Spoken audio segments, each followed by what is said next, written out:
千里之行，始于足下。A journey of 1,000 miles begins beneath the feet. We now gather in the Tao to travel the journey together.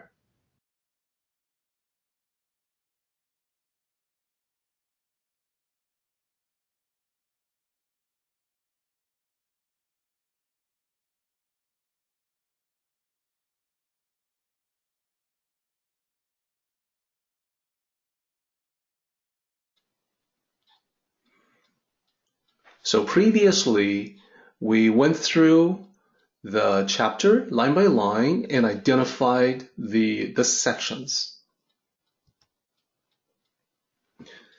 So these are the section dividing lines, and as you can see, we have 3 sections. We have an introductory section, which is all about the best way to live life, the best approach to life.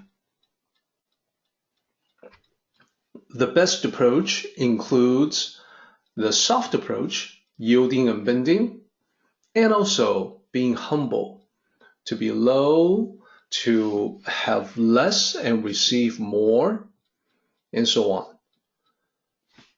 The middle section, section 2, is about the behavior of the sage, how they are, and what we should emulate and learn from them.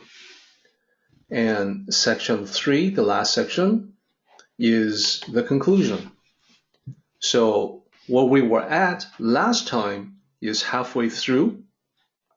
We ended up in line 8 out of a total of 17 lines. So what we'll do is just to step back a little bit, just to remind everyone, all the slides that we have gone through before, they will now be presented one line at a time, one bullet point at a time. They will all come up all at once, just as a quick reminder, so we don't end up spending too much time on our recap. So one important point about this chapter that we talked about last time was in terms of the practice of non-contention. So I spoke of this particular phrase that is very popular in modern Mandarin, 理直气壮. And what it means is that when someone knows he or she is right, that person will speak with a lot of conviction, a lot of force of personality, 理直气壮. So similar to when we say, darn it, I know I'm right, and then slam the table. So this is a popular saying to describe a common occurrence in daily life. When someone is especially loud, when they know they have reasoning on their side. Tao cultivators modify this popular saying from 理直气壮 to 理直气和. That is, even when Tao cultivators know that they are right, that the truth, the facts, reasoning is on their side, it doesn't make them aggressive. It doesn't make them speak with extra force. The power of conviction will not manifest itself as a louder voice, a more aggressive demeanor. Instead, Tao cultivators take care to have the reasoning, the facts, the truth on their side, and also to speak softly, to speak harmoniously. That is the better way. It's the best way. So it's a truly powerful principle, because when you practice it correctly, you will find yourself heading for greater success in every aspect of life. Whether it is at work or at home, whether it is with family or friends. And that's because when you follow just the popular description, 理直气壮, aggression. I'm right. I know I'm right.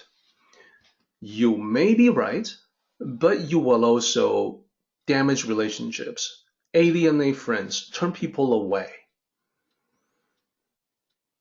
If, on the other hand, you are always harmonious, diplomatic, seeking to reconcile with those who have a different opinion, then people will be naturally drawn to you. And the bottom line is that in life, we all need other people. So these are, I consider these two slides to be among the most important from last time. Last time, we also went through lines 5 and 6.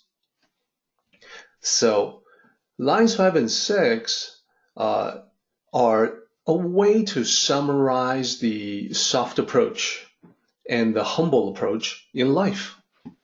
They talk about having little and receive, have much and be confused. It's generally better to have less so you can gain.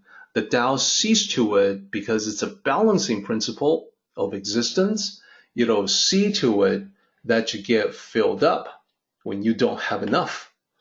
So the idea we talked about last time has to do with not having too much preconception or too much of your ego. Rather, have less of the preconceived notions so you can learn something new. And generally speaking, in life, it's better to have less so you are in a position to receive more, whether that's knowledge, ideas, or things. It applies across the board. So I want to emphasize this point a little bit more than I did last time. This is one instance where the ancient Tao is very applicable to the modern world, and especially more today than I think at any time in history. And the reason why I say that is because these lines that talk about having less and receive more, about reducing too much from your life, reducing clutter, reducing overindulgence, etc.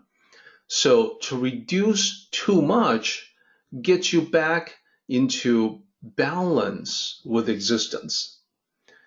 And this is especially applicable because today we live in civilization. Here in the West, we enjoy material abundance greater than at any point in history.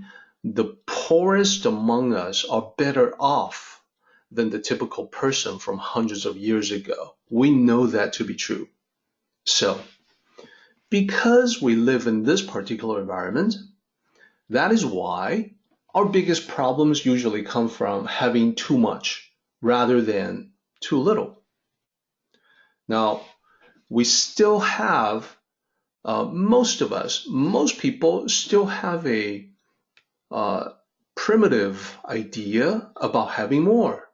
So to the conventional mind, more is better. Even more is even better. More materialism is to be celebrated.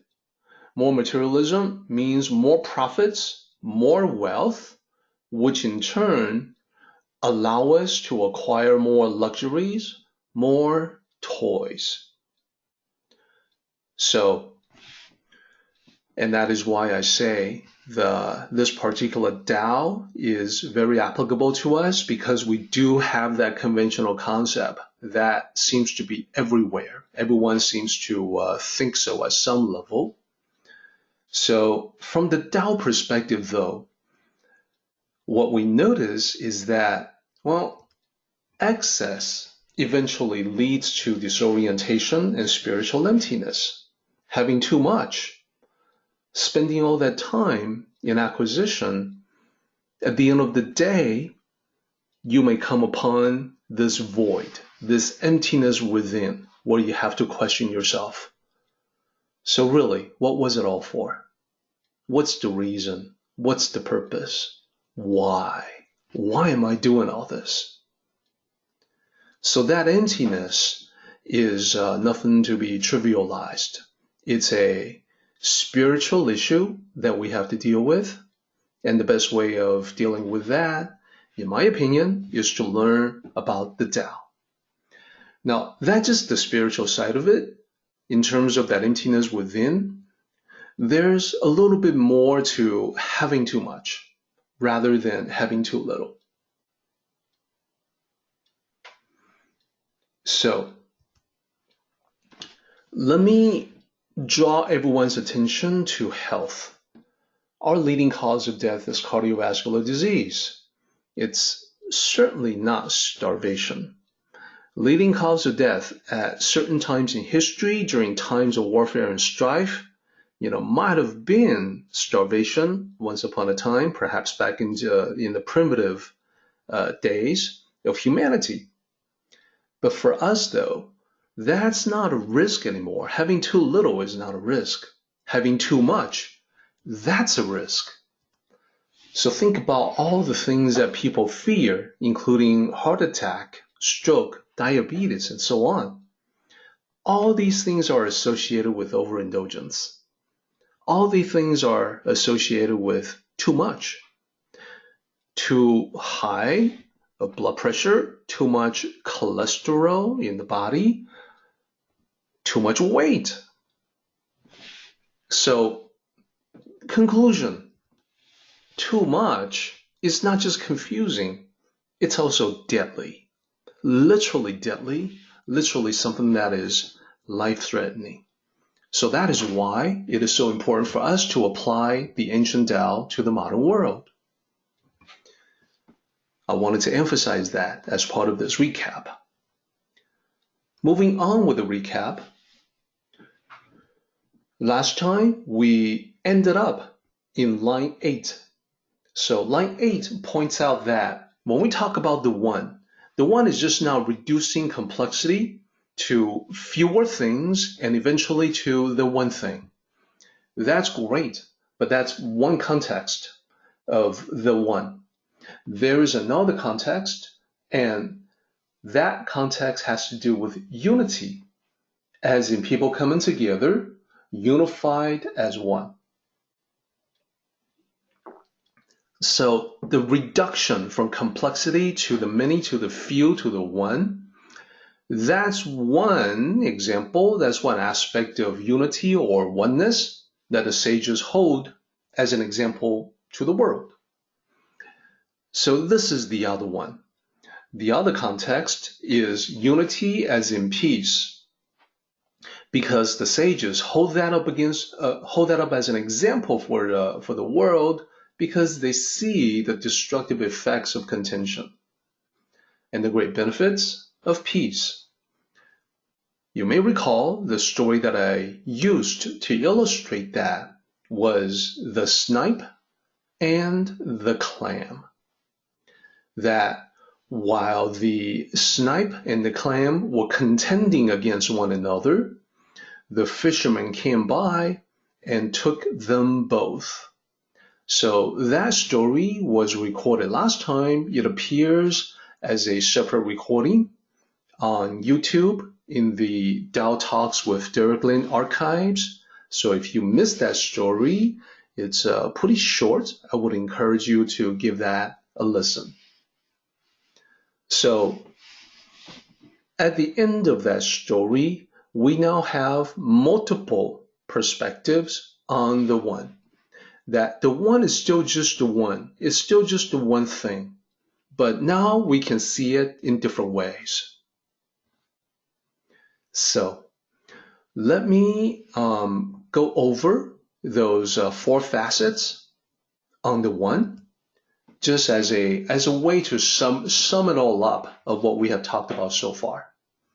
So we talk about the sage holding to the one. What is the one? Well, right off the bat, we can see that the one is synonymous with the Tao, as in the Tao that unifies all, as the way you live. So what I find in my own life is that one concept, the Tao, and everything that this one concept implies, balancing, harmony, peace, simplicity, reduction instead of increase, so many concepts. The 朴, 无为, etc. All of these different ideas stemming from the one concept of the Tao, it's, for me at least, quite sufficient for every aspect of life. So that's number one. There are three more. Let's take a look at number two. Another perspective on the one is the primary task that you are in this world to accomplish. So there's the one thing that is the most important thing in your life. This one thing can change in different phases of your life, but at any one time, there's one overriding purpose. There's one mission. Some people just have that one thing. Other people will transition from phase to phase and end up with different kinds of one thing. You know, for one person, it may, at one point, the one thing may be the most important, all-important task of raising children. And then later on, when the children have grown and moved out on their own, that one thing may change into something else.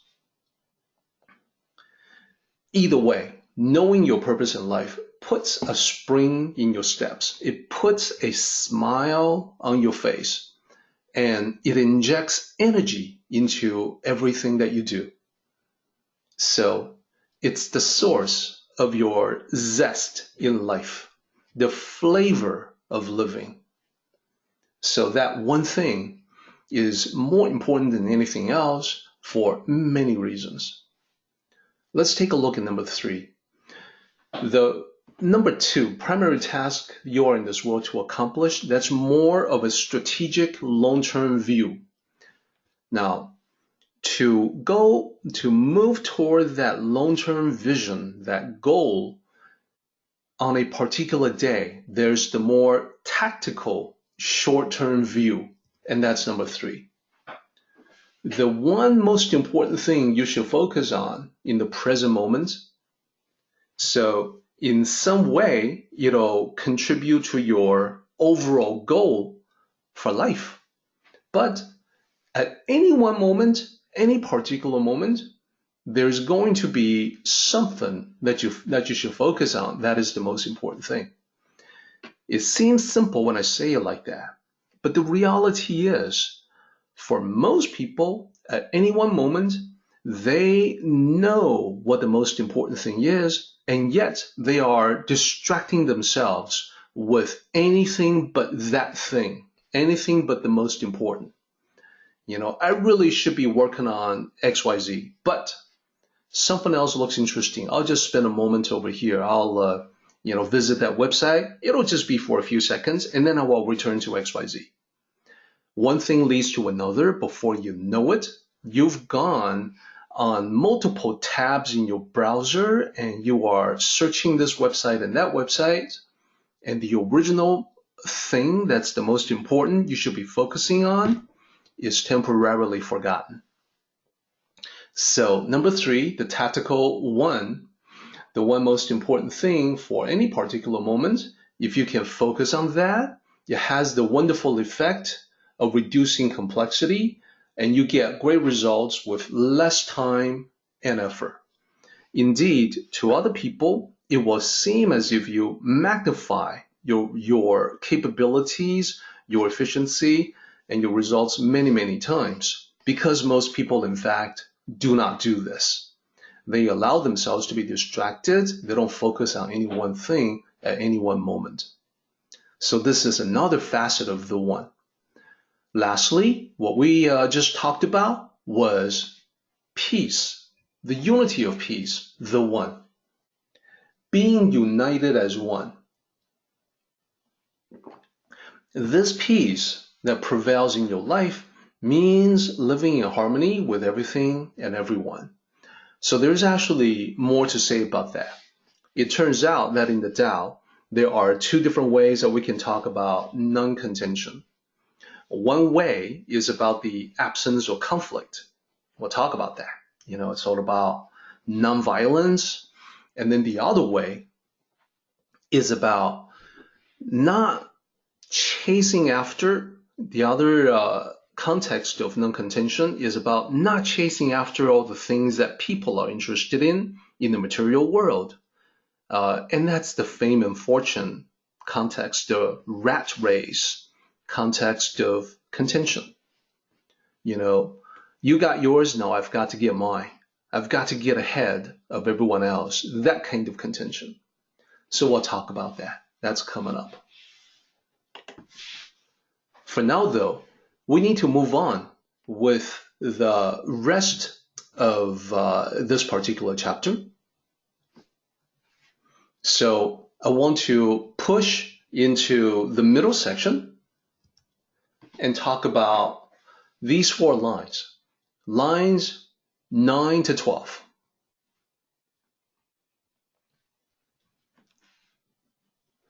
So let's take a look at line 9. Without flaunting themselves, and so are seen clearly. These lines, these are in the Tao Te Ching, there are some lines that are really difficult to understand and some lines that are easy. These lines are very easy to understand. So that is a reason why we won't be spending a whole lot of time with them. We'll go through them relatively quickly. I doubt that a lot of people will have many questions about them. So let's talk about this. Sages do not flaunt themselves, and therefore they are seen clearly. Let's take a look at these 5 characters.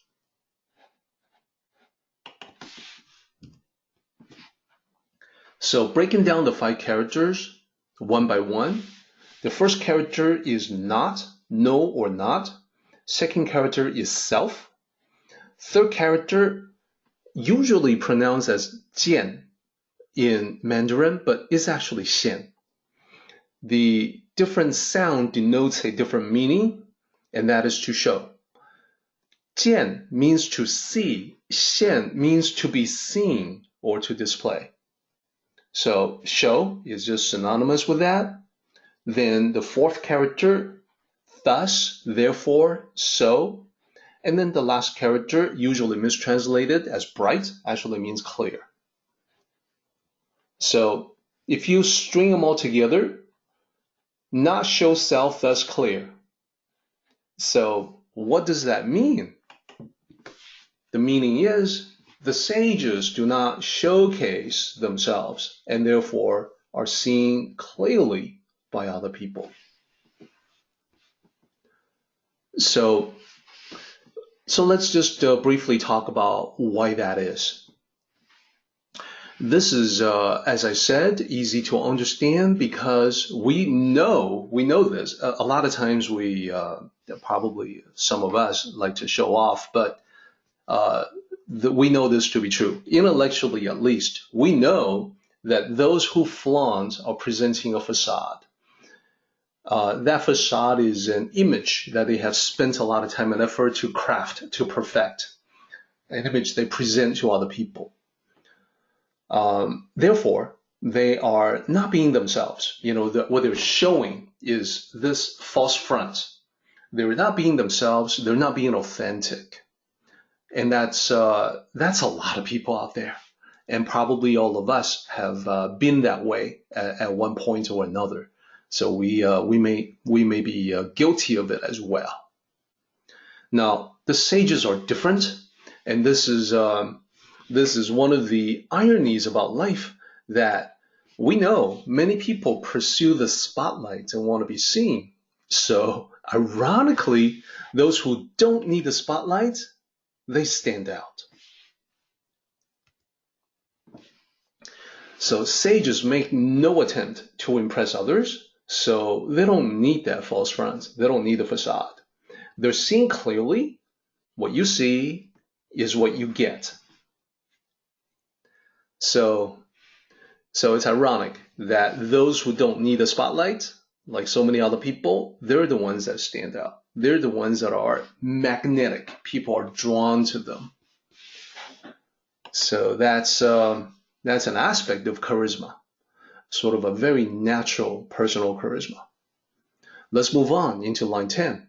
Like I said, these lines are easy to understand. They don't require a whole lot of explanation. Line 10 says, without presuming themselves, and so are distinguished. So this is going to sound similar to line 1, but there's a difference.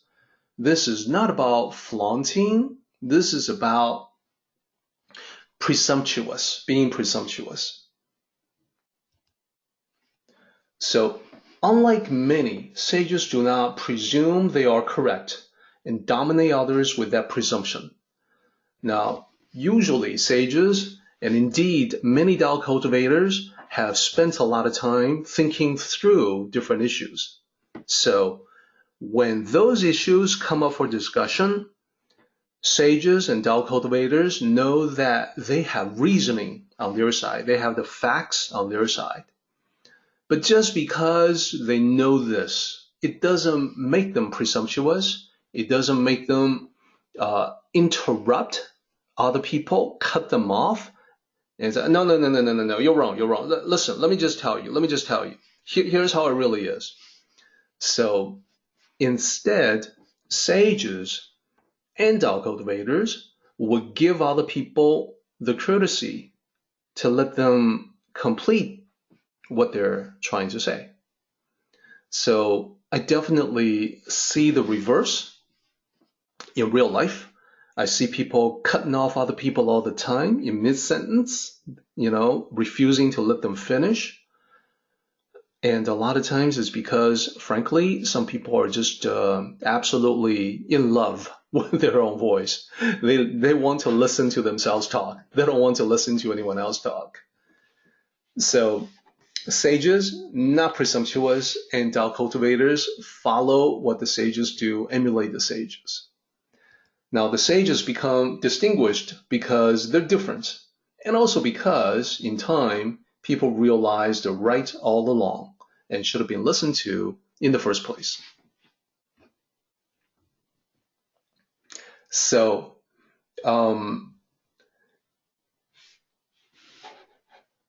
we started out with a quick recap on 理直气壮 versus 理直气和. That is, knowing that you are right doesn't make you aggressive or especially loud. Or, the Tao perspective, knowing you are right, does that make you especially humble and harmonious? So, this is exactly as we have seen in those different expressions, where 理直气壮, qi, the energy being strong, is an aggressive approach. The Tao expression 理直气和, qi, the energy being harmonious, means that you have genuine insights. You've studied the topic. You've done your research. And yet, still, you don't try to impose them on other people. You don't try to shove your opinions down their throats, is one way to put it. So that's line 10, without presuming themselves and so are distinguished. So let's go ahead and take a look at 11. 11 says, without praising themselves and so have merit. So this is where Tao cultivators are comfortable letting the work speak for itself.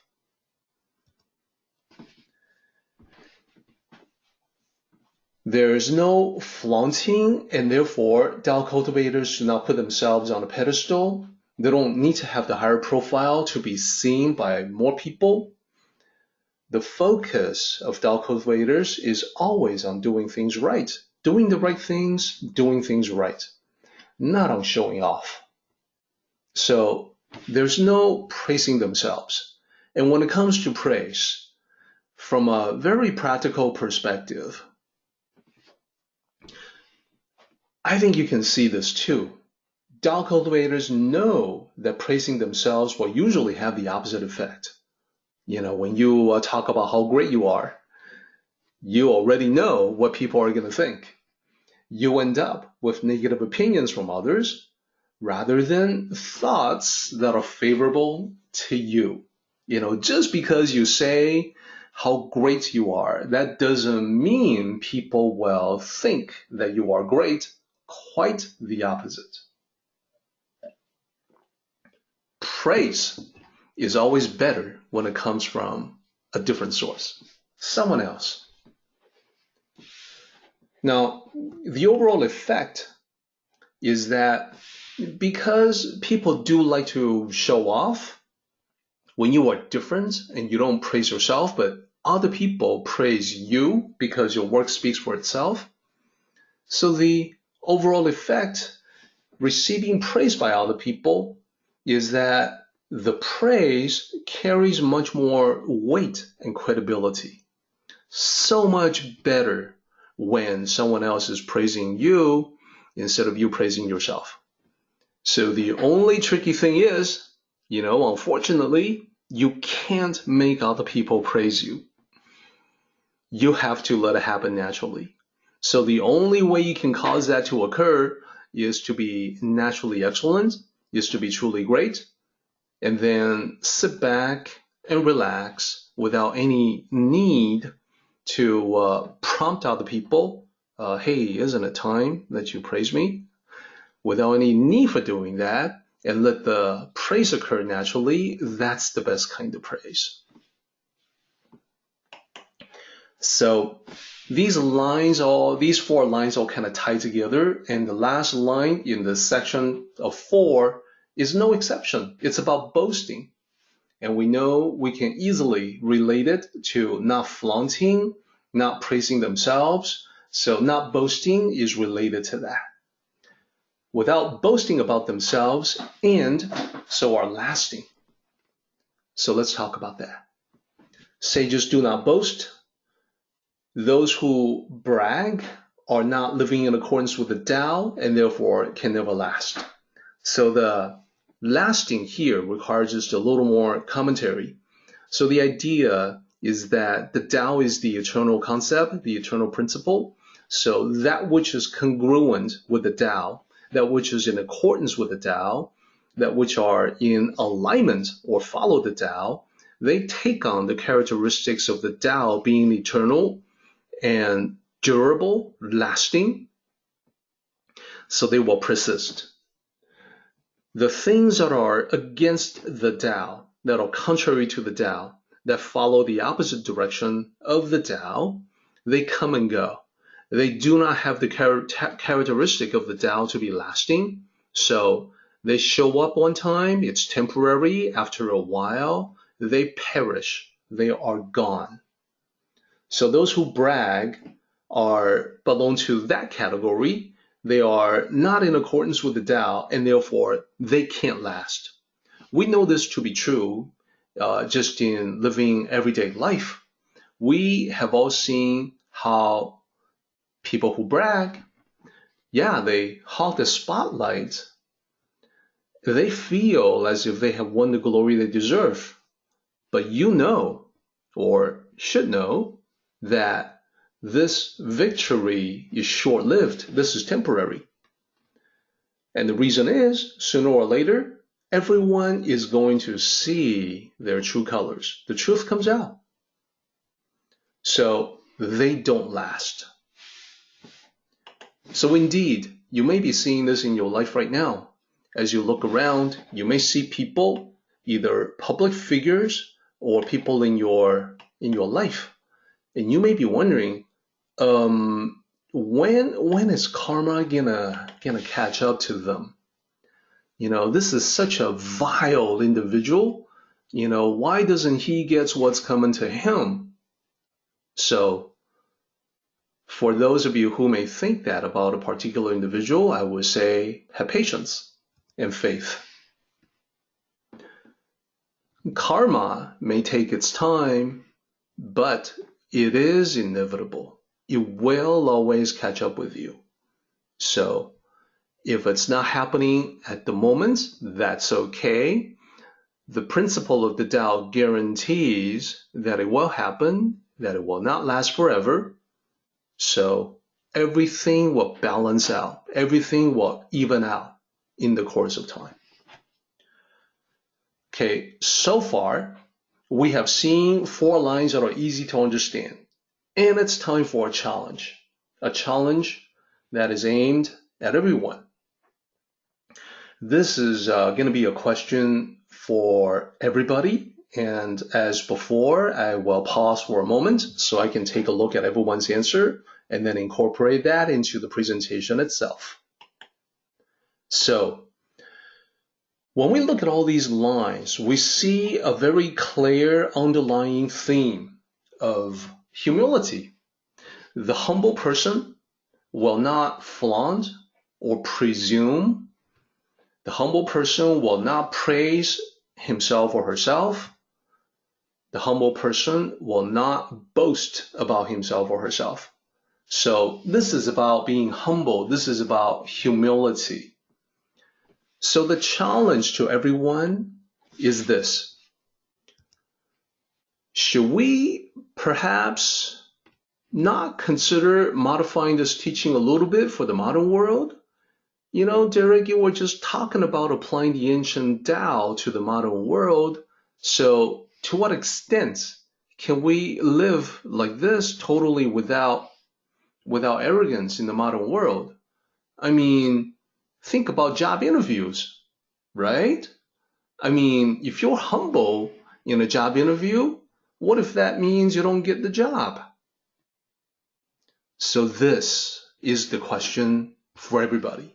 Should we not modify the Tao to fit the modern world better? What about a situation like the job interview or maybe a job promotion? You can't afford to be humble all the time.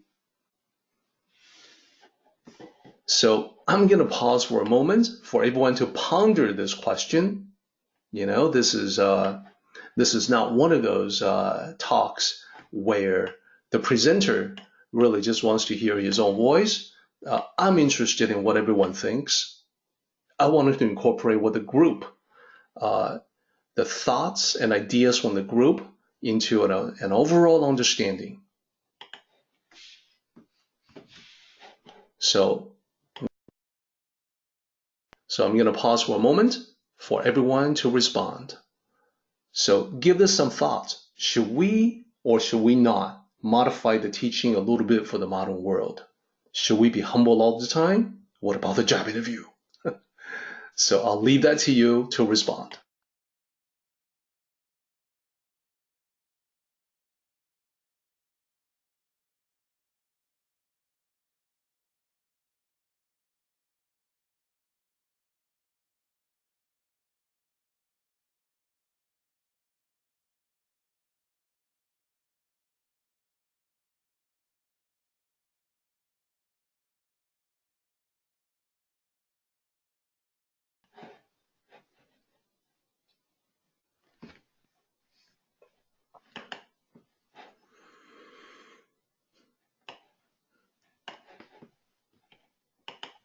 Okay, so I see a lot of great answers. I see Barry saying being humble means providing the truth, the facts, the things achieved as well as things to be achieved. Boasting is always problematic in terms of telling the truth. In boasting, there's always an element of exaggeration. So that's definitely correct. And my friend Lawrence says, why can we not be humble but assertive? Sure, good point. Or humble but objective. You know, be objective oriented. And my friend Christopher says, yes, you can be humble. If your previous work is excellent, it will speak for itself.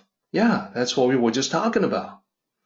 For my friend Kevin, the more things change, the more they stay the same. And from Milton, I think we should be authentic all the time. Otherwise, the faking will catch up with you.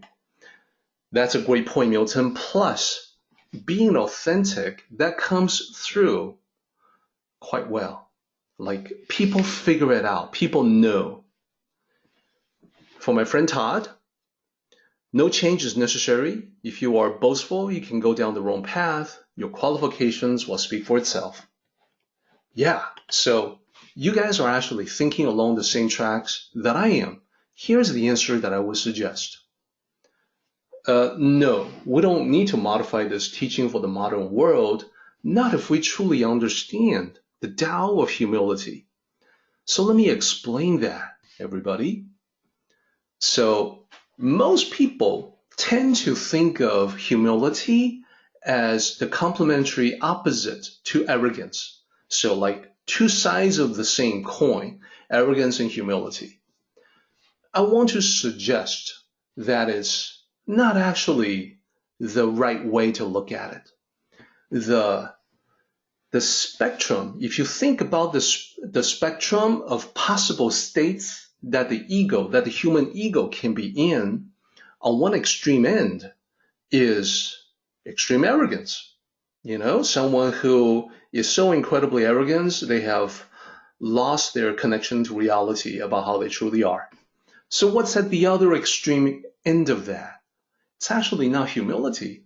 It's actually self-degradation, self-debasement, beating up oneself. So on one end of the extreme, it's hell yeah, I rock. And on the other end of the extreme, it's oh no, I suck. So think about that spectrum. Then somewhere in the middle, it'll make great sense to you that the point of equilibrium is in between. It's the Tao of humility. So it's actually moderation. It's not an extreme. It's the path of moderation where being humble is also being confident. It's a refusal to degrade or debase yourself. It's confidence from seeing yourself clearly. You've spent time cultivating yourself, all aspects of yourself, including your ability, your efficiency, your resources. So you know what you can do, you know what you can accomplish, you know what you can achieve. All that self-knowledge gives you a natural confidence that is very attractive. That confidence, along with the work that you have accomplished, oh yeah, they speak for themselves. That's not actually bragging.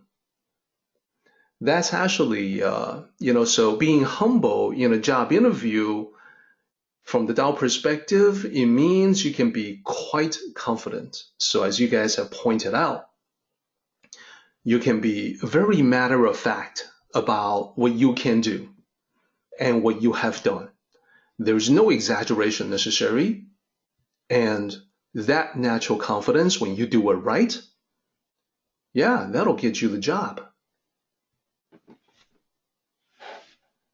So let's continue on.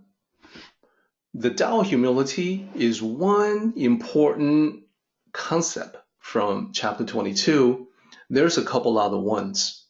The first important concept that we have gone through in section 1 was the soft approach. That was when we talked about yielding and bending. Being humble is all about remaining low, having less, to receive more, etc. There's another important one, another important concept, and that is non-contention. We're going to have quite a bit to talk about there as well, and indeed, I will have more challenging questions for everyone.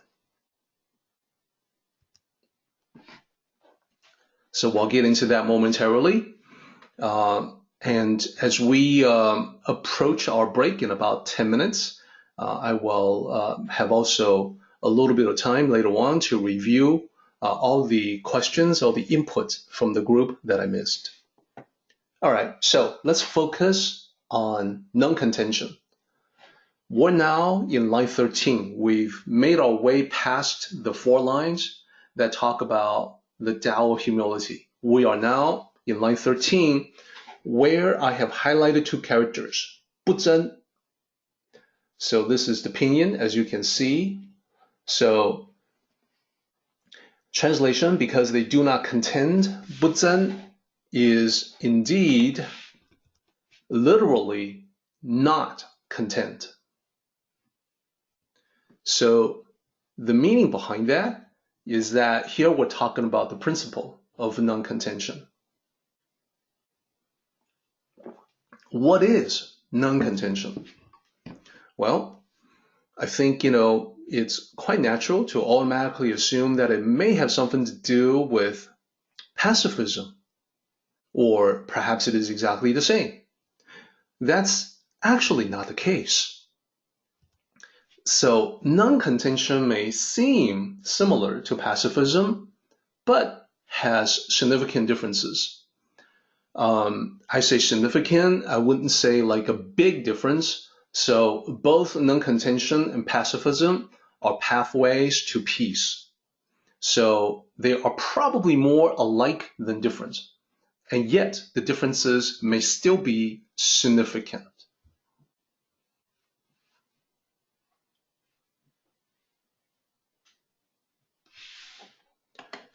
So the similarity between the two is that I think they both non-contention and pacifism, begin the same way. Begin with the realization that contention cannot occur if one side chooses not to engage. As we like to say in the West, it takes 2 to tango. So that's a basic idea. That is a similarity. What about the differences? Can we talk about the differences also? Definitely. So here, what I have done is that I have listed 2 columns. On the left, I've got pacifism. On the right, I've got the Tao of non-contention. So the idea here is that I want to bring your attention to some of the differences between the 2. Okay? So here we go. Pacifism is defined as opposition to violence in any form from anyone. Now, of course, people tend to be pacifistic at different levels. Some will go to the extreme of taking this line very literally. Violence in any form is a negative thing from anyone, including myself, is a negative thing. And therefore, in the most absolute extreme, pacifism precludes even self-defense. Now, I think most people who consider themselves to be pacifists will not actually go to that extreme, that they will possibly admit that in some cases, such as self-defense, violence can be justified. Or they will point out that pacifism does not necessarily mean non-resistance, that it's possible to resist in pacifistic, non-violent ways.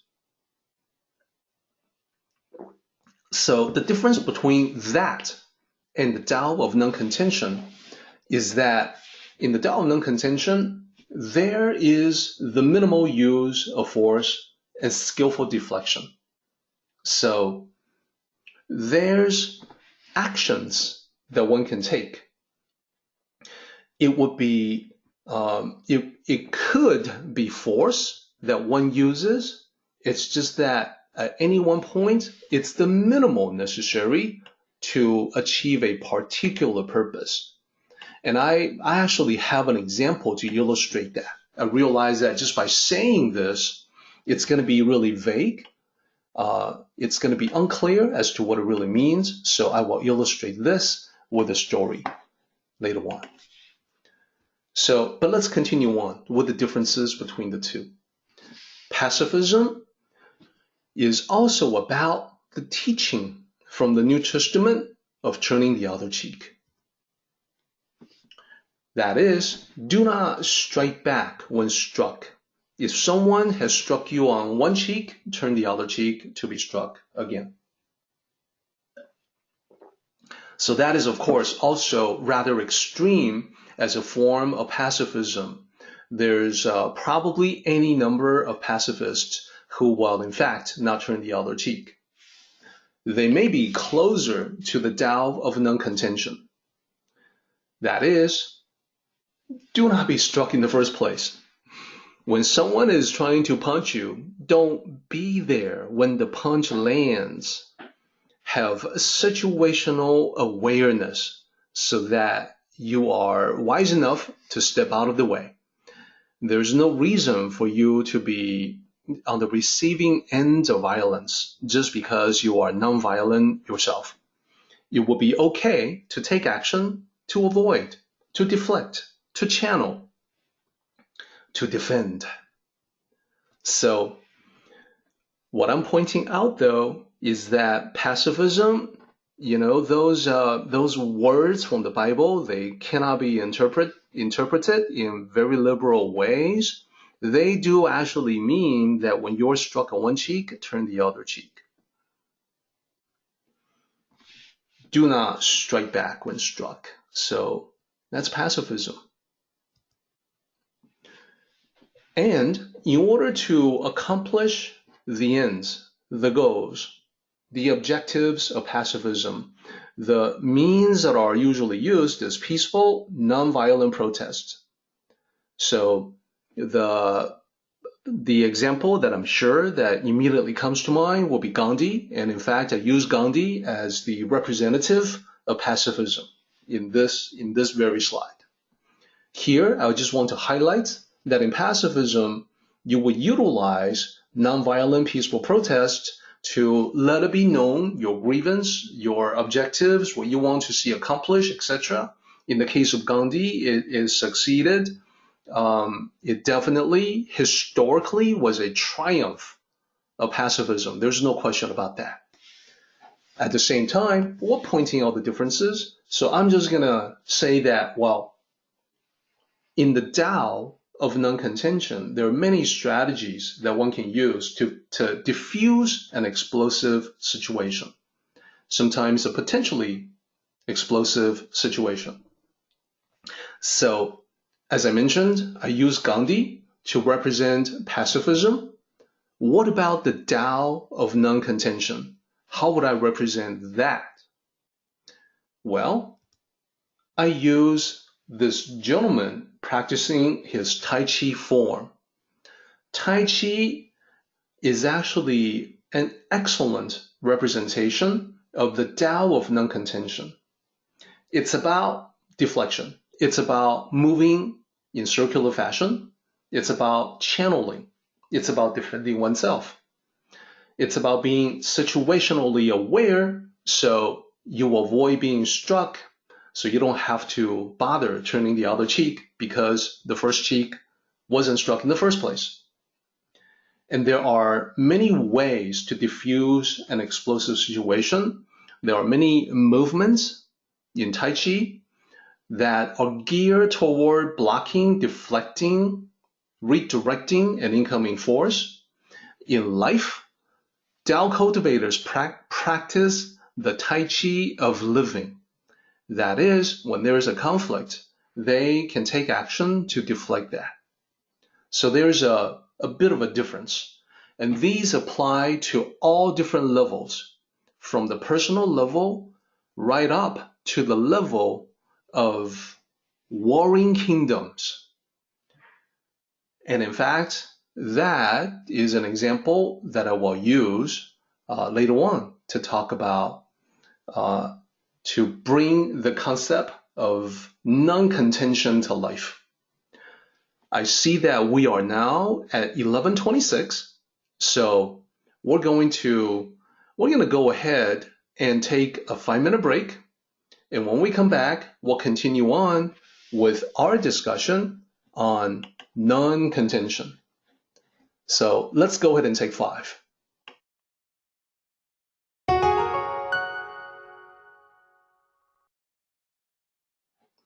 let's resume.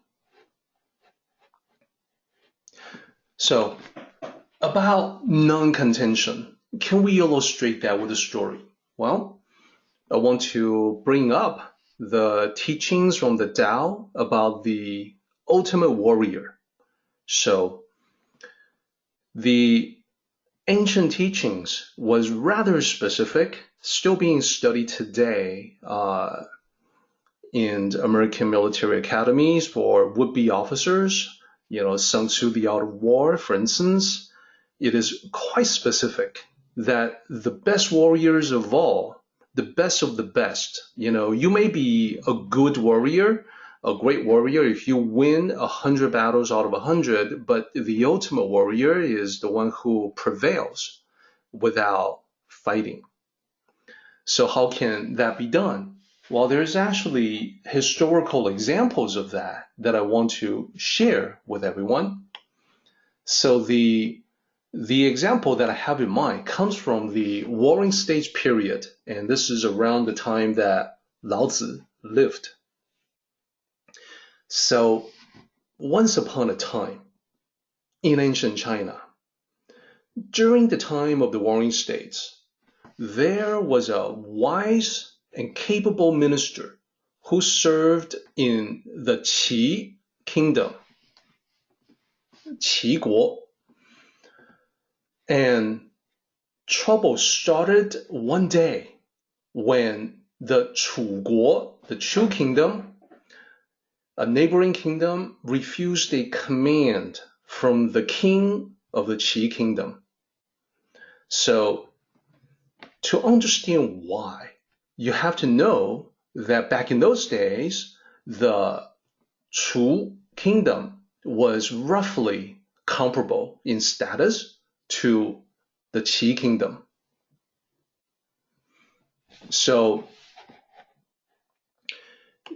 naturally, the idea from the Chu kingdom was that, well, if we're comparable in status, why do we need to listen to them? Why do we need to obey their commands? We're just as powerful as they are. So, because they disobeyed, refused the command, the side that was disobeyed, the Qi kingdom, felt that this was an outrage. So the generals were like, how dare them? We have an alliance with all these neighboring kingdoms, so they have to listen to what we say. This is an outrage. We should attack them. So several of the generals approached the king to request permission to attack. Now, the wise and capable minister counseled against this. He said, well, Your Majesty, they are well matched against us. So any battle between us will be hard fought. And that means if we go to war against them, it's inevitable that we will use up all the resources that we have worked so hard to save. Not to mention thousands and thousands of people, theirs and ours, will die. So the generals were not happy to hear this. What? We can't go to battle? Why are you holding us back? But the minister is a powerful figure and a trusted advisor to the king. So the king said, well, if you have a better solution, feel free to do it your way. And the minister says, oh yes, Your Majesty, I do. So sometime after that, the minister sends over 100 businessmen, supposedly buyers, purchasers, to the kingdom of Chu to buy deers, animals, the deers. So at that time, deers were relatively rare. They were only available in the kingdom of Chu. So there, in the kingdom of Chu, people use deers as venison, as a generally edible animal. So it's not rare in that particular kingdom. So you could buy one. You could buy a deer, for slaughter, for food, by using 2 coins. So the price for a single deer was 2 coins. And they were abundantly available for that kingdom. They were abundantly available in the forest, in the wilderness. So the merchants sent by the minister told everyone, everywhere in the kingdom of Chu, they said that, well, the king who sent us, the king of Qi, he loves venison, and he would not hesitate to pay more for good venison. So the people who have deers to sell, they see profitability. So they all stepped up to provide deers. The price went up from 2 coins to 3. After 10 days, it went up to 5 coins. So later on, that was definitely not the end of it. Later on, the minister offered the price of 40 coins per deer. So this sent a financial economic shockwave through the Chu kingdom. Everybody was like, whoa, there's money to be made here. So the people there, they put down their farming tools. They decided that, well, I'm actually going to make a lot more if I sold more deers. So they fashioned hunting gears for themselves, bow and arrow, traps, and they went into the mountains to try to catch more deers. Not only the farmers did this, but also word got to the military force of the Chu kingdom. So the officers and the soldiers in the military of that kingdom, they put down their weapons, they stopped their training exercises, and they replaced their weapons with the hunting bow and arrows, and they secretly went AWOL into the mountains. So the effect that it had was farming and military training were both neglected, and the people accumulated coins. They all ended up with a lot of coins from selling deers. So then the people of the Chu kingdom wanted to use these coins to buy food, but then they found that, well, nobody had done any farming. They were all neglected, so there's actually nothing to buy. So they tried to go into neighboring kingdoms to buy from them, only to encounter resistance. You see, in the alliance of multiple kingdoms, of the multiple neighboring kingdoms, the king of the Qi kingdom, the offended one, the one who was disobeyed, that king had already issued a decree so that all the subservient kingdoms will refuse to do any transactions, buying and selling food to the people of the Chu kingdom. So starvation started to be an issue in that kingdom. The people soon began to appear thinner from hunger. So when this was the case, and there was a great loss of morale among the military force as well, they've neglected their training.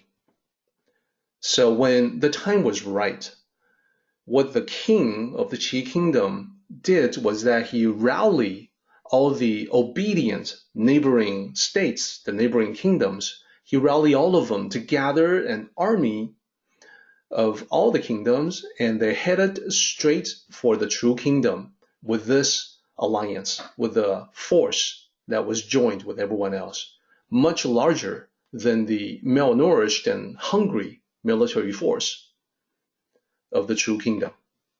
So the king of Chu at this point was helpless. He had no other choice. So he sent his own ministers out to sue for peace. So as a result of the treaty that came out of this, he agreed to no longer go rogue on his own. He agreed to promise as head of state to accept the command of the Qi kingdom.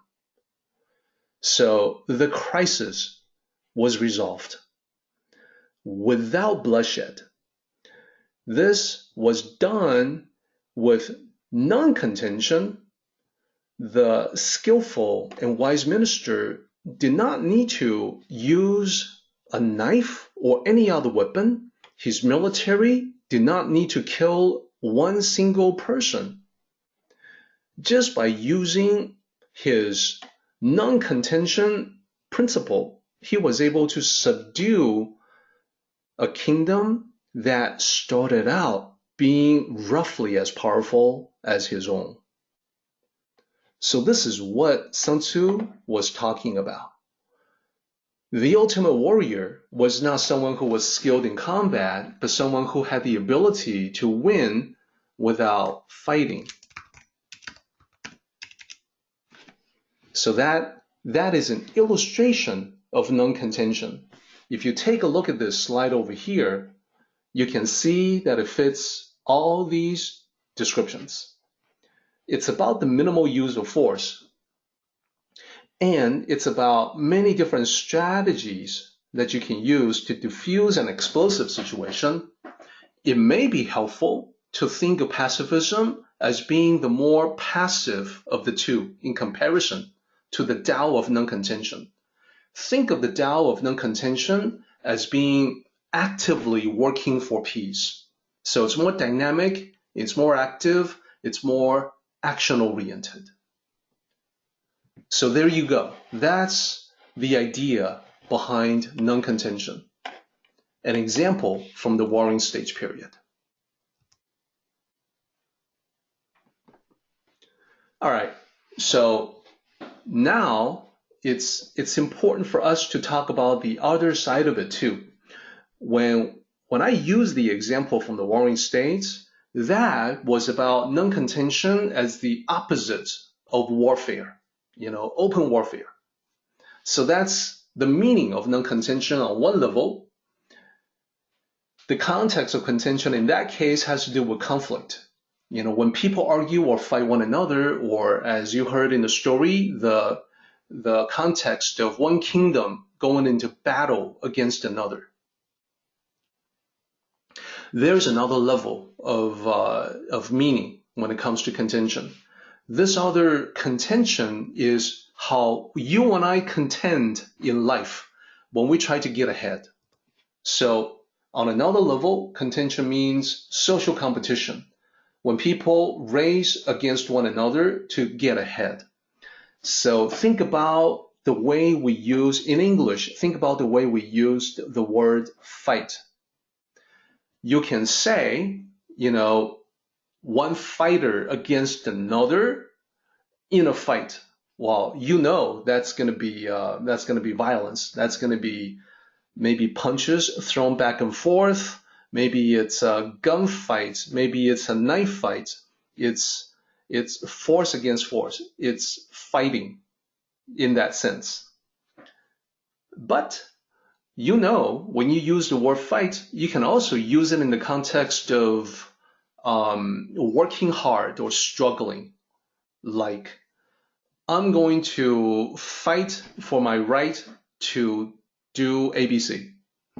When you're fighting, you're not necessarily fighting against someone else. You're not necessarily fighting against, one kingdom against another, but you are working hard and you are striving for a particular result.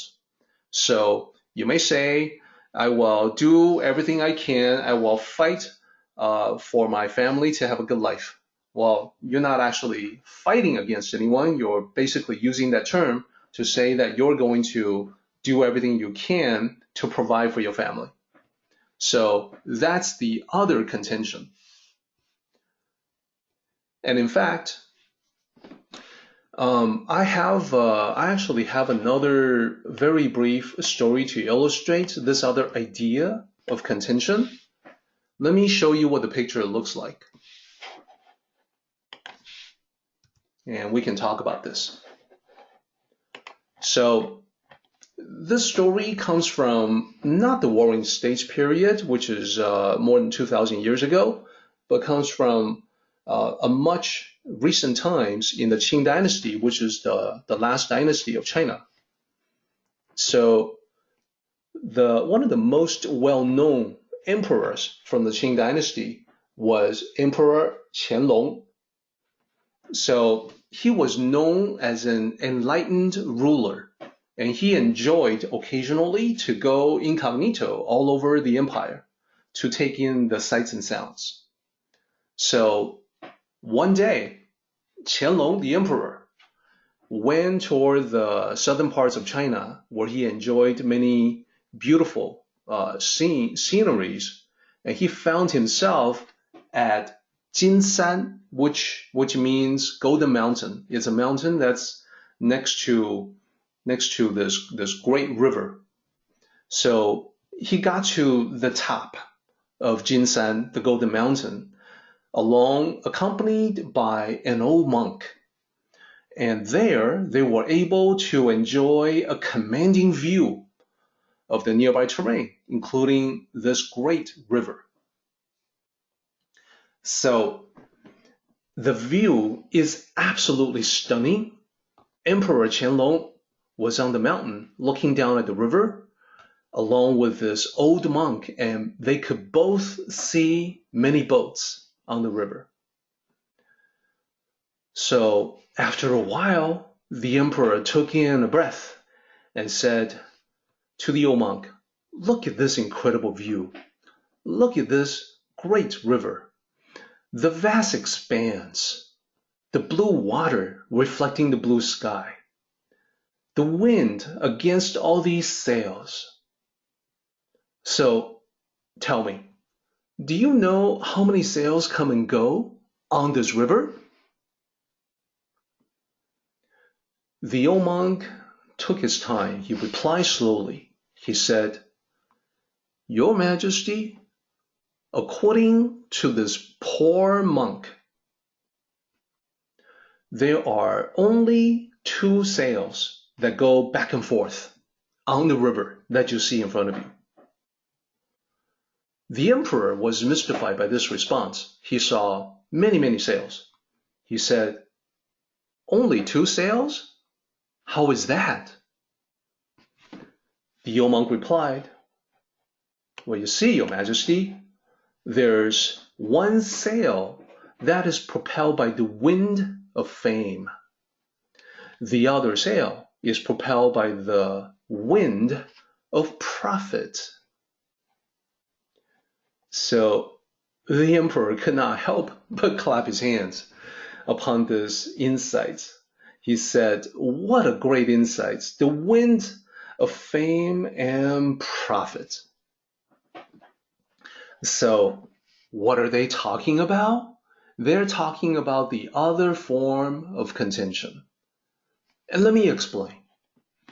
It's one thing to observe a scene, beautiful scenery, beautiful view, in a superficial way, to note how it appears to the eyes. That's one thing. It's quite another to go deeper and let the natural beauty of the scenery inspire a deeper insight about life. So throughout Chinese history, the philosophers, the learned ones, the wise ones, they would always think about the deeper aspects of life. They would actually try to go deeper and not just note how things appear on the surface, because anyone can do that. It took wisdom to come up with more than that. to come up with something deeper. In this particular case, the old monk's insight is about how most of humanity is motivated by the quest for fame and fortune. So this is actually the same thing that you can also contemplate. Think about movies and television shows where they show this on screen, they show this scene on a busy street intersection with a lot of people going back and forth about their business. You know, we see that all the time. Well, it's the same idea. All these people going about their own business. You know, they may be going to different places. That is, their destinations may all be different. They are thinking about different things. Their thoughts are on different subjects. And yet, all these people on the streets of New York, other major cities, all these people, their motivations can be grouped into two primary categories. Category number one, how do I look good or better than I do now? How do I become more well-known? How do I polish up my image into a brilliant shine so everyone can see me? How do I grab the spotlight? Those are the winds of fame. Another category of motivation is, well, money. How do I make more money? How do I increase my income? And sometimes what people think about is, how do I pay my bills? How do I get more money so I can spend more, buy more, enjoy more? That's the other primary sale. So it's no different when the emperor and the old monk are looking at all these boats on the river going back and forth toward their own individual destinations. They may all be headed to different places, but all these different people on these different boats, they can be grouped into two categories. They are sailing the winds of fame, or they are sailing the winds of fortune. More likely, they are sailing both. Thus, this is what we're talking about when we speak of the essence of social competition. It's all about the rat race to get ahead of other people. So I think that makes sense. So remember, two kinds of contention. There's the battle, the warring states, and then there's the contention to get ahead in life. Okay? I think that's clear for everybody. This is important. We're setting up for further, deeper discussions. Let's go to line 14. If you do not engage in contention, then no one else can engage in contention with you. But let's talk about this line 14. The world cannot contend with them. Let's talk about it in the two levels. In the first level of meaning, this line refers to an absence of conflict. The sages do not pick fights or arguments with anyone, so no one picks fights with them. Okay, I think that's clear enough. Let's talk about the social competition aspect of it. In the second level of meaning, this line refers to peace of mind.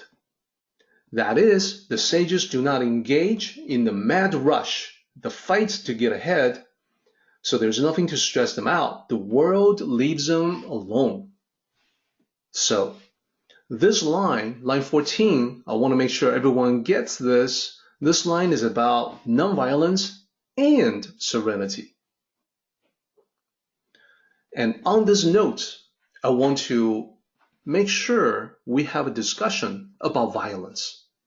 This is going to be another challenge for everyone. So I'd like to ask everyone to pay attention to this and give me your thoughts. I really want to know. Violence. Here's the overall question. is Laozi right about non-contention? Why or why not?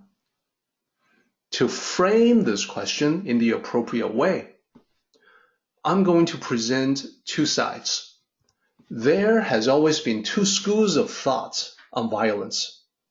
I'm going to challenge you to think about which one is right.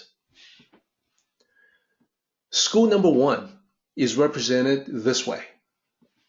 And this is what I did before. I think it worked out well. This quote, this direct quote from a book says, violence, naked force, has settled more issues in history than any other factor, and the contrary opinion is wishful thinking at its worst. Contrary opinion being that, well, you can resolve issues without violence. That's wishful thinking. Violence is actually what settles things, and it settles them in permanent fashion. It's badass. So who said this? It's a character from a novel.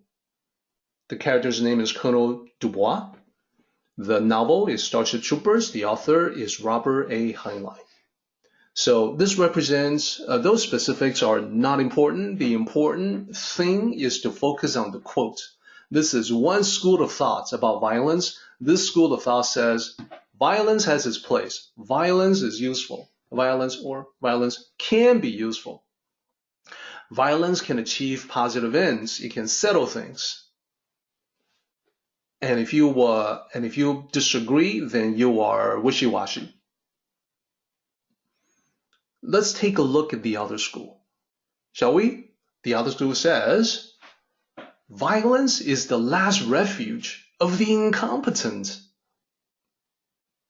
Who said that? Well, this is actually from another science fiction novel. The character's name is Selvar Harden. That's not really important.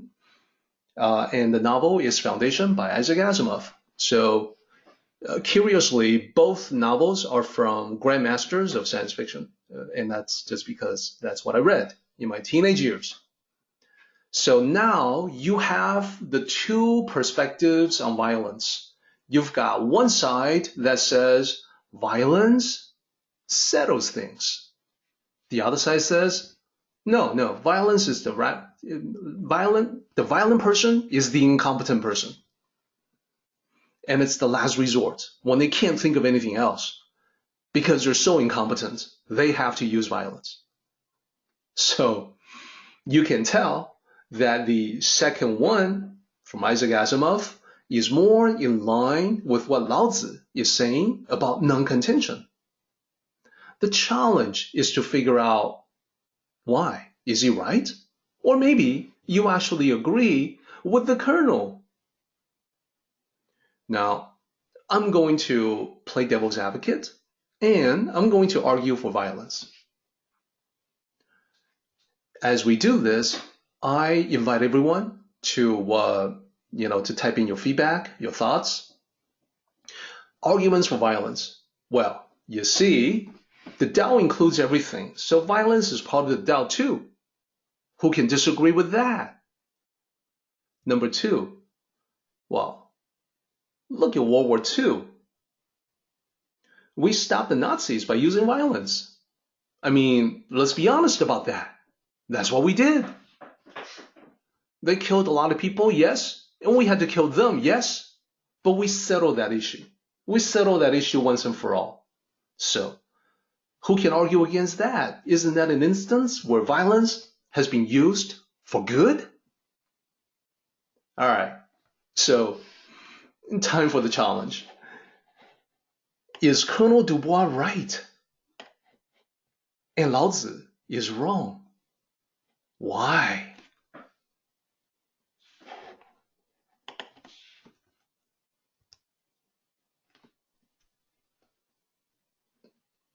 So, I'm going to give you guys the Tao perspective. I think I'll pause for a moment so you guys have a chance to type in your thoughts. And I hope that when we talk about the Tao Te Ching in this manner, that it makes people think. It makes people use their critical faculties to think about life, to think about these different issues. No one should ever believe in the Tao blindly. And I hope that you do enjoy thinking about these different issues to work them out for yourself so they make sense for you.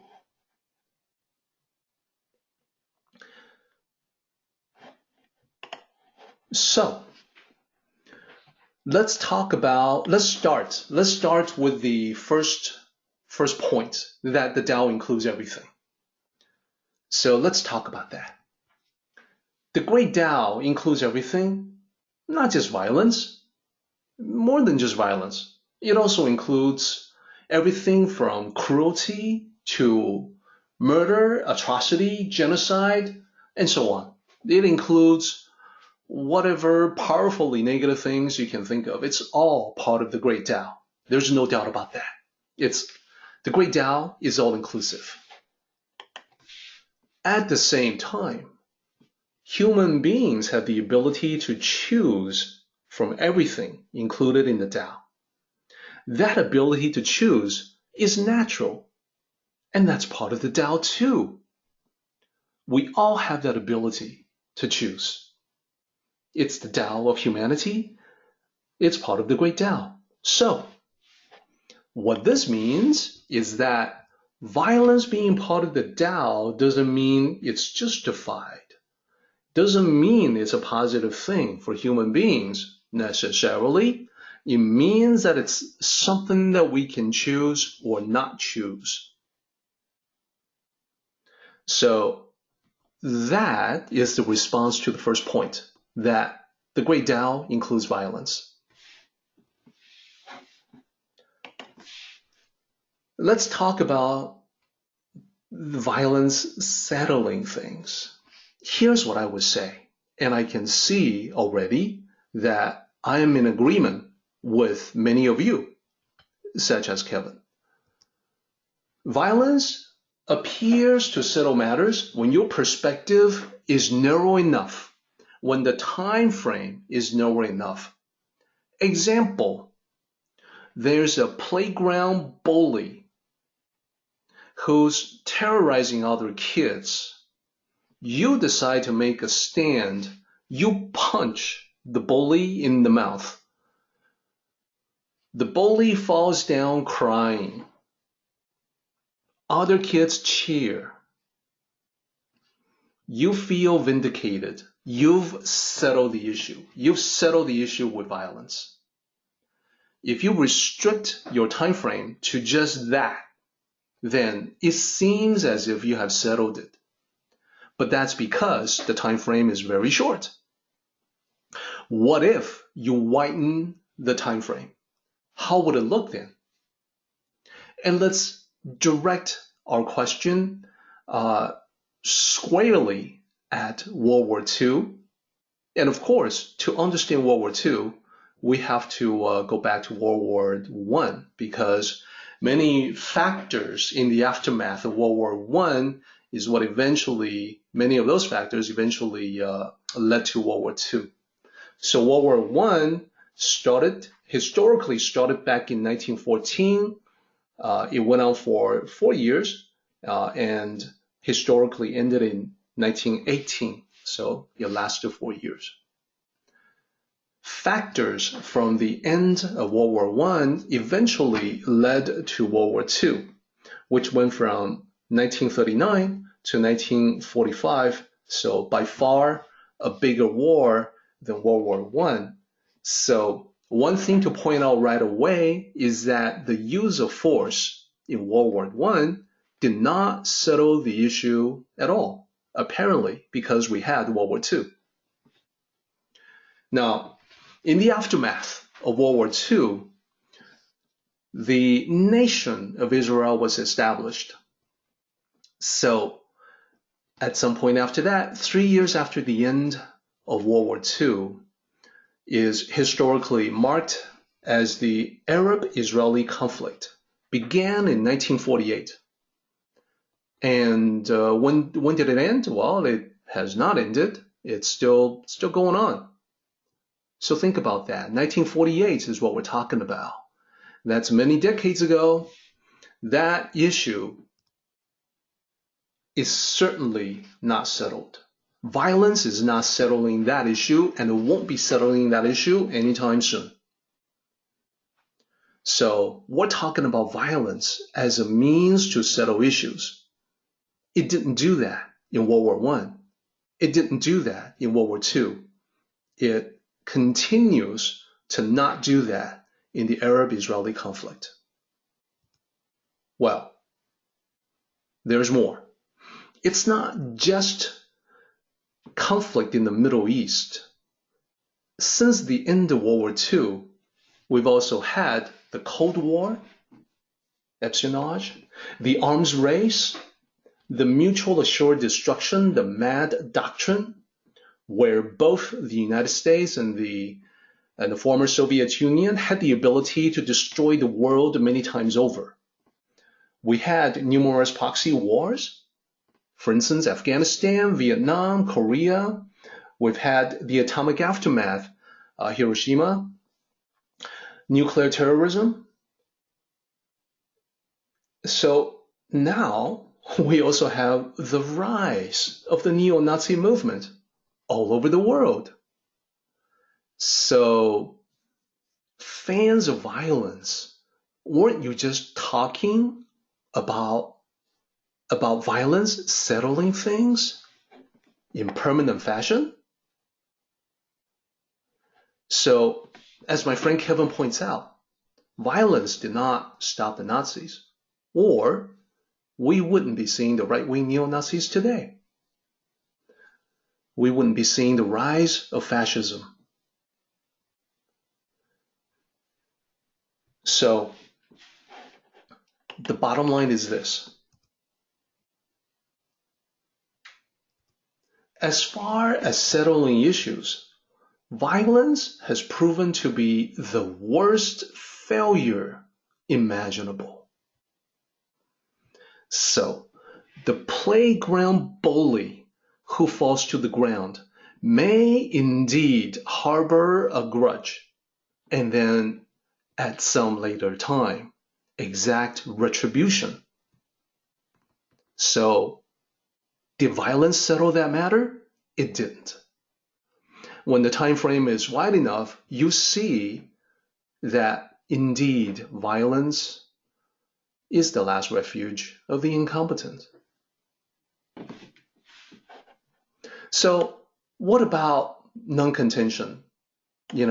What would be the perspective of non-contention as a way to solve problems, solve issues? Well, no one says it's easy, but here is the Tao perspective on that. First of all, let's recognize one thing. The greatest warriors from Chinese history have all been lifelong followers of the Tao. Historical fact. As followers of the Tao, the greatest warriors, they have always done all they can to avoid contention. They follow the principle of non-contention. And the reason why is because they see no glory in winning. There's no joy to be had in a military triumph. Because when you've triumphed militarily, that means a lot of people have died.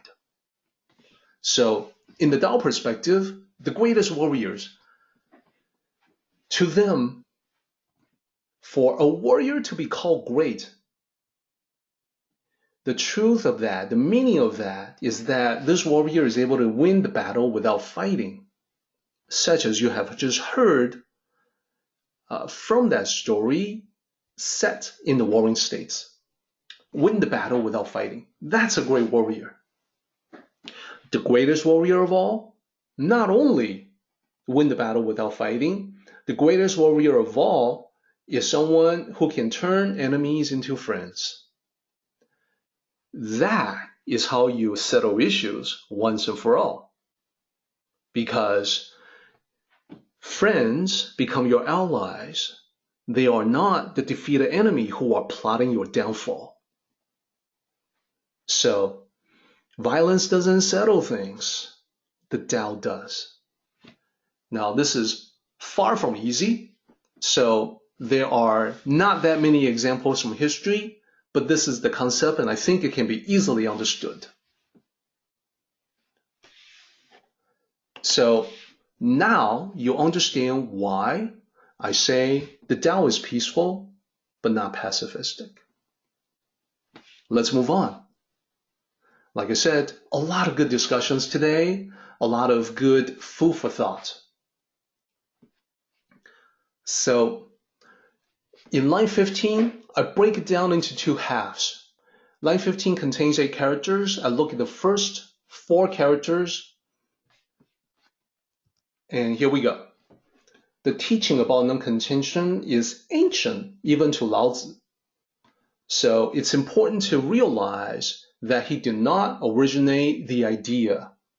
He was not the founder of Taoism. These ideas were not his originally. It was already being taught when he first began studying the Tao. So that's why he talked about the ancients. He's a summarizer of ancient teachings. Essentially, that's what he was. So let's talk about those who yield and remain whole. So this is a reiteration from line 1, from the beginning of this chapter. So this is where we go full circle back to the beginning. So yield and remain whole, this is a visual imagery or a metaphor. So the idea is, if you visually imagine, picture a pliant plant, like a flexible branch from a tree, for instance. When you apply force to it, it bends. Now, it's because of the bending that it won't break. It remains in one piece. So apply that to the whole tree. When the tree is when a storm is occurring, the tree that can bend is the tree that won't break. So that's the visual. Conversely, I think it's easier to figure out, but I will state it. A tree that refuses to bend will be broken or uprooted by the wind, by the powerful winds of the storm. All right, let's move on. So let's go beyond the metaphor, because it is supposed to represent an overall concept about how flexibility wins in life. So the idea is this: if you yield, you give a little, you actually end up benefiting the most. Generally speaking, those who give a little more are the ones who end up gaining the most in relationship, business, and life. So a powerful principle in the Tao. In a similar way, those who take a step back are the ones who ultimately get ahead. That step back, let them take stock of the situation, look ahead and confirm their direction before resuming the journey. So I want to make sure everybody gets this idea, because the tree that sways in the wind, that's just the surface part of it. That's just the visual. It represents something that's a lot deeper. So one of the most important things for us to talk about today is the extent to which this applies to life. So reality is full of different examples of this particular Tao in action. And it doesn't have to be nature. It could be in our world, in our civilization. It doesn't have to be ancient times. It could be today. It could be timeless. It could be general. It could be in any cultural background. So think about the soft approach. Think about being pliant and flexible. Consider this: a student admitting ignorance and learns valuable lessons about a subject. So admitting ignorance is being willing to bend, to yield, to give a little. Not being willing to admit that you don't really know. That's being inflexible. That's being unwilling to bend. And That's where you are broken, damaged, or uprooted by the storm, by the challenge. So that's one example. Another example, I want you to really get into this Tao mindset of how to think about these things, how, taking a step back lets you go forward. Think about an athlete getting ready to jump high. Well, the first thing that the athlete does is to lower his or her body, in order to jump high. So without the lowering, without the crouching down, there's no jumping high. So that's just the way the world works, because that's the Tao. Now, I want you to think about a vehicle backing out in order to go forward. So when you look at this, it may seem like, okay, yeah, backing out of the driveway and then drive forward. We see that all the time, simple and easy. But now I want you to think about the word vehicle in a larger sense. Any kind of vehicle. Think about a cruise ship, massive cruise ship, backing out of the harbor so that it can start on its cruise, on the journey ahead. Think about an airplane. Having taken on passengers, it backs away from the terminal so that it can taxi to take off. So this applies everywhere. Now, it doesn't just have to be, athletes, vehicles, students. It's everywhere, like I said. Businessmen giving the customers concessions in order to win a much bigger deal. So it's always that kind of one step forward, one step back and two steps forward type of situation in life. We see this all the time. It's what it means when you invest in something. You put in a little bit, you give a little to get a lot back. Now, of course, not all investments are wise investments, but if you follow the Tao of investment, you will know when to do this and how much to do it. Overall, the idea is that what seems like a setback is actually a path forward. So, valuable concept. So if you think about how when you are arguing with someone else, maybe a friend, well, if you are courageous enough to be the one to say, hey, listen, I was wrong, okay? I apologize, all right? It was my fault. Let's just put the blame on me. Well, you have the chance to repair the relationship, which means you win. Ultimately, you win. All right, so we're nearing the end of this chapter. I want to try to see if we can complete this entire chapter so we can move to the summary. It doesn't look like we'll have time for the paraphrase today, so I'll do that next time. So let's talk about line 16. Were they speaking empty words? Now, this question is not meant to be answered. It's a rhetorical question. So Lao Tzu is asking this question to say that the ancient sages really knew what they were talking about. And they were not speaking empty words because they knew the principle was solid.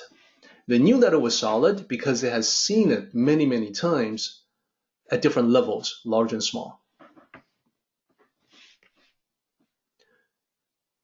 So, for instance, in chess, it might be a strategy of sacrificing a piece to gain a huge advantage.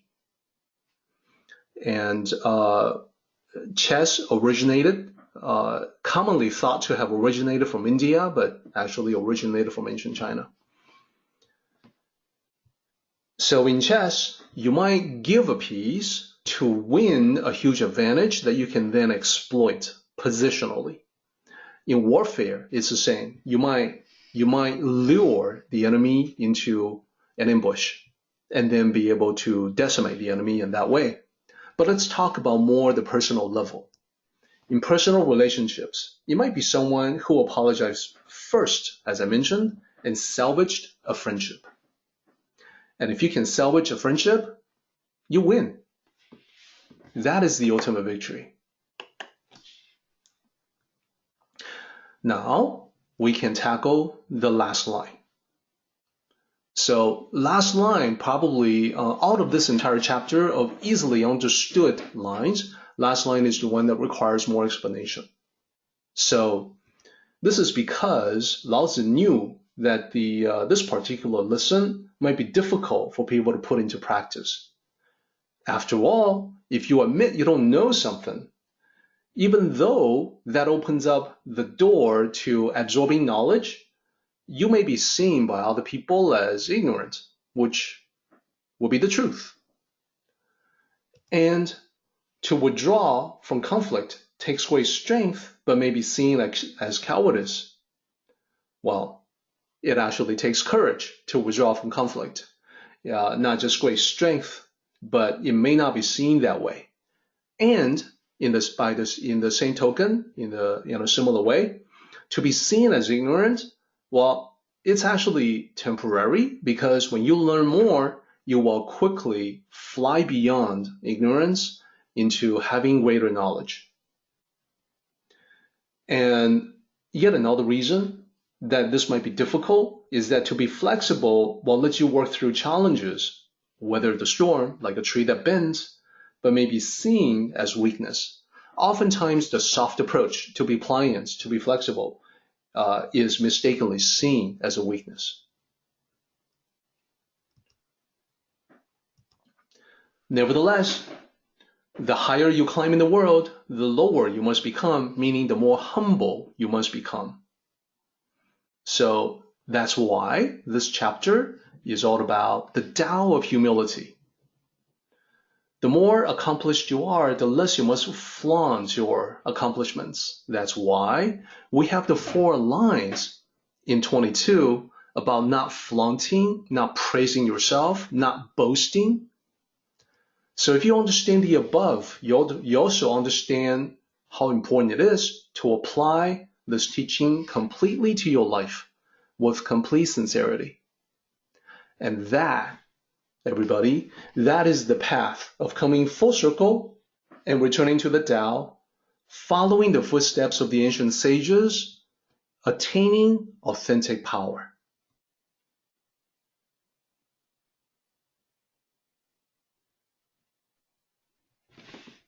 Awesome.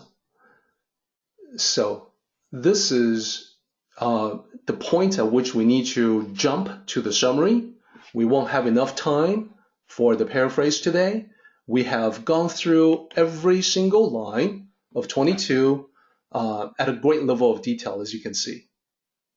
So let's summarize everything. As I mentioned, there are 3 primary concepts from 22. There's the soft approach, there's the Tao of humility, and there's non-contention.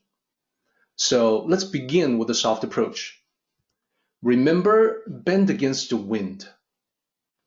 The soft approach also is about being flexible and open to learning new things, or that is, have less, so you can have enough room to receive more. In the case of learning, it's less preconceived notions, so you have the room to receive more new ideas and knowledge. So that's my quick summary of the soft approach. Now, the soft approach also implies being humble, so let's go to the Tao of humility. In the 4 lines, you saw no flaunting, showing off, bragging, or praising yourself. And here, I would only add the reminder that please be sure you understand how this applies in the modern world. Using perhaps the example that I gave, the job interview. Lastly, the last item to talk about is non-contention. So as you have seen, so first of all, there are 2 contexts on non-contention. One is about peace as the absence of conflict. So no fighting other people, no getting into arguments. It takes 2 to tango, so back away from that. Do not engage. That doesn't mean that you should sit there and take it. That's more like pacifism. Non-contention is the active principle. It's about minimal action. It's about different strategies to promote peace. And lastly, we also have peace in terms of harmony and serenity. So this is where contention is about the rat race. It's about getting ahead to contend in life. Peace, being the opposite of that, is about having that peace of mind, having serenity, having harmony in every aspect of your life. So that's how I would summarize this particular chapter. But as you have heard, under each topic, there's like a world all in itself. There's a lot of stuff to dig into. Our meeting has come to an end, but the journey continues on. Let us travel safely. Until next time, may the Tao fill you with peace and happiness.